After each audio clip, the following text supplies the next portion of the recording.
चिरतरुण अभिनेते रमेश देव. काही नावं अशी असतात ना मित्रांनो, की ते नाव आपण जेव्हा ऐकतो, म्हणजे आता जेव्हा या नावाचा उल्लेख मी केला तेव्हा आपसुकच त्यानंतर आपल्या चेहऱ्यावर हसू येतं. तसं माझ्याही चेहऱ्यावर आता हसू आलंय. खर तर रमेश देव या नावाशिवाय मराठी चित्रपट सृष्टीचा इतिहासच पूर्ण होऊ शकत नाही. इतकं मोठं त्यांचं योगदान आहे.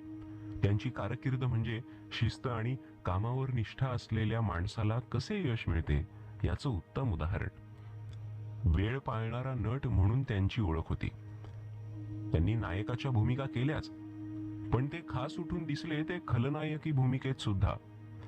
भिंगरी चित्रपटात त्यांनी साकारलेला खलनायक तर आज सुद्धा आपल्याला असा लख्ख आठवतो.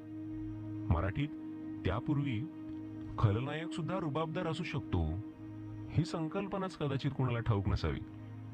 रमेश देव यांनी खलनायकी भूमिकेला सुद्धा एक वेगळं स्थान प्राप्त करून दिलं.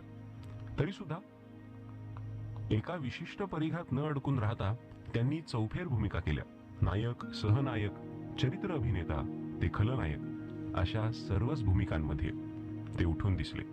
दोस्त असावा तर असा, त्या काळामध्ये मैत्रीवर असा चित्रपट आला होता की तो चित्रपट बघताना प्रेक्षकांच्या डोळ्यात पाणी कधी यायचं, चेहऱ्यावर हसू कधी फुलायचं. आज सुद्धा आपण हा चित्रपट बघत असू तर हे सारं काही होतच.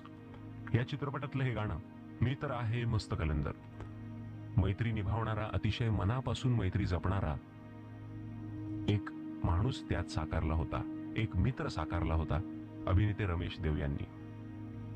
निर्माता, दिग्दर्शक अशा वेगवेगळ्या प्रांतातही त्यांनी आपला ठसा उमटवला. सर्जा हा ऐतिहासिक पार्श्वभूमी असलेला त्यांचा चित्रपट विशेष गाजला.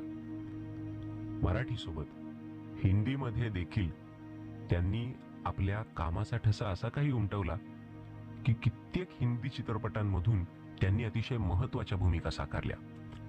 ऋषिकेश मुखर्जींचा आनंद चित्रपट त्यात पहिल्याच आपल्या तोंडी येतो. राजेश खन्नाचा डॉक्टर मित्र म्हणजेच रमेश देव यांनी साकारलेलं ते पात्र, अतिशय मनापासून त्यांनी त्या भूमिकेवर काम केलं. आज आनंद हा चित्रपट वेगवेगळ्या स्तरातील लोकांना, म्हणजेच आताच्या पिढीला, तरुणांना हा चित्रपट भावतो.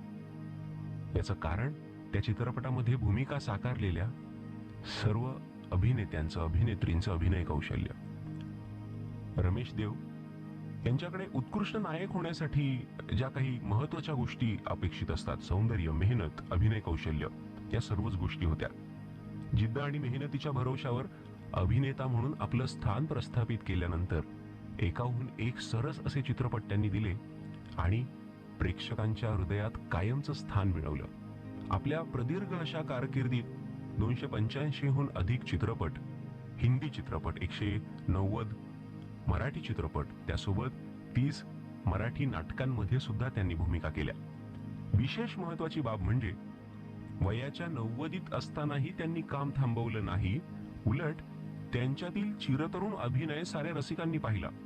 कित्येक मुलाखतींमध्ये, ज्या आपण आजही वेगवेगळ्या सोशल मीडिया प्लॅटफॉर्म्सवर बघू शकतो, अशा मुलाखतींमध्ये ते तरुणालाही लाजवेल अशा उत्साहाने संवाद साधायचे.